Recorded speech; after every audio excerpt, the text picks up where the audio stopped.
The joys of motherhood are well documented. There are few things as powerful as bringing new life into this world and shaping the minds of a young generation. It's a big responsibility that's often described with flowery words like tenderness, happiness, and unconditional love. And while these portrayals are accurate, Dr. Margot Lowy noticed through her own experience that there was a whole other side of motherhood that's willfully ignored. She began a research project about the complex emotions, good and bad, that come with being a mother. A mission that felt scandalous to those around her. I remember I was with a group of friends, it was a long time ago, and they said, "You're going to write about what? How can you do that? How can you even think that?"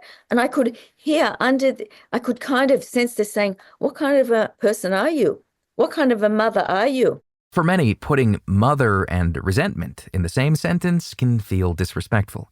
But to Lowy, we're doing a disservice to women by only focusing on one side of the emotional spectrum. I talk a lot about repairing failure or repairing mistakes. And I think mothering is an experience. You make a mistake, you fix it up. You make a mistake, you fix it up. And if you can fix it up like 1 out of 10, you're doing pretty well. But if you don't acknowledge something, then you're not able to repair it and fix it up. So this is really, mothering. One of the phrases that I've come to, which I really like, is mothering is a messy, interrupted, and loving experience. I don't think many people are told that before they become a mother. And it's exactly what it is. And so she set out to understand the idea of maternal ambivalence, which acknowledges all of the feelings that come with motherhood, such as joy, love, fear, and yes, resentment.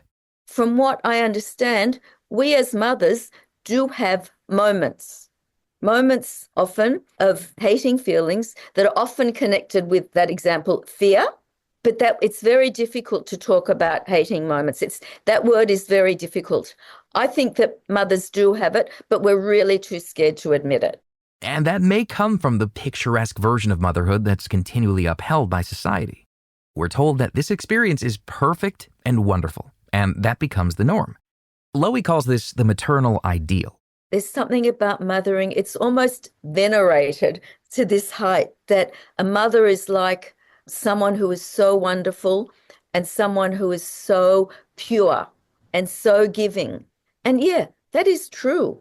But we have another side.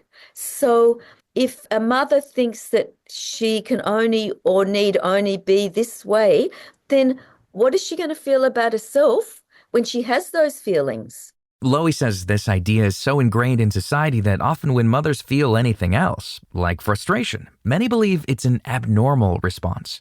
Before you have a child, you kind of have this idealized vision of how you're going to be as a mother, that you're not going to lose your temper, that you're going to be able to stay in control, that it's going to be a wonderful experience with a few hiccups. Don't get me wrong, it is the most wonderful experience, mostly to have a child, but there are many sides to this. Maternal ambivalence, it's a bit of a taboo topic. And what it is doing is it's encouraging mothers to engage with all their feelings, maybe resentment and their love, panic and patience. Lowy helps mothers explore this more in her new book, Maternal Ambivalence, The Loving Moments and Bitter Truths of Motherhood. She hopes her work will help women feel empowered to accept all of the emotions that come with motherhood.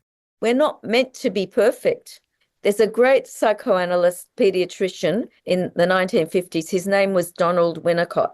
He wrote beautifully about mothers. And what he said is that mothers are human. They're not machines. Lowy says that to acknowledge the complexities of this journey is to offer compassion to yourself. The dark feelings have value, and pushing them down won't make them disappear. It'll only prevent mothers from knowing the full experience of having a child. What's interesting about the taboo of these negative feelings is that it's one of the only relationships in our lives that has these boundaries. You're allowed to have those feelings in any other relationship. It's okay with your partner, with your parents, with your friend, with your person at work, with the person in the street. That's allowed. With mothering, there's this certain societal pressure attached to mothers that we're meant to be selfless and we're meant to always put our child first and always be on the lookout for our child. And while that's of course a big component of motherhood, Loie says it's too simplistic to encompass the whole relationship. All mothers have these days, these moments when it's just too much, when it's like either tedium, when they've got a child who is doing not what they're meant to do and not what you want. And this goes on throughout one's life. But if you think, say, of a new mum with a baby who's up all night because this baby won't settle, I mean, there's feelings attached to that. And I think for new mothers, it's for the first child, it's particularly confronting because most mothers probably think that it's going to be smooth or that we'll be able to cope with what's given to us. And when there's no normalcy attached to these other feelings, it is so, I'd say, injurious to the mother because she feels like there's something wrong with her. And that's no good for her. Plus, it's no good for the child. Loie experienced this with her first two kids, always trying to live up to these impossible standards. When I look back, I was very rigid. There's no way that I would have entertained one thought about what I'm saying now. No way. I would have thought that I had to be selfless, calm all the time. And when I wasn't, I would label myself as not being a good mother, or I just didn't have the capacity to understand it.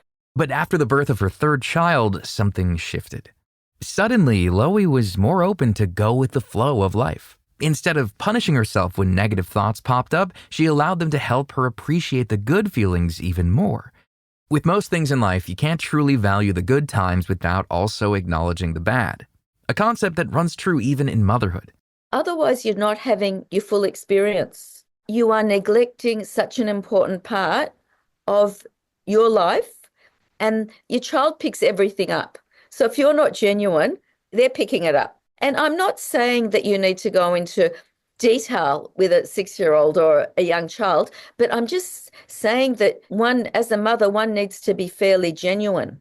And in order to truly create change within society, Loie says that mothers need to stop upholding this taboo within their own communities. We collude with it ourselves. We think that we shouldn't talk about this stuff and it's not right. But so we're a big part and we have to take responsibility for this. And so my work is about opening it up and allowing mothers to have these conversations and to be thoughtful about their feelings and that it's okay to have all these different feelings. And it's actually what mothering is and that we're human. As Loie showed earlier, discussing this topic with friends isn't always going to be easy, but nothing will ever change if we keep pretending the negative feelings don't exist. Really think about them and really be careful not to attach the taboo and the silence to it. I think that's a really important message. And how do we do that? We have to think about it. We have to talk about it. Loie's book, Maternal Ambivalence, is available now wherever books are sold.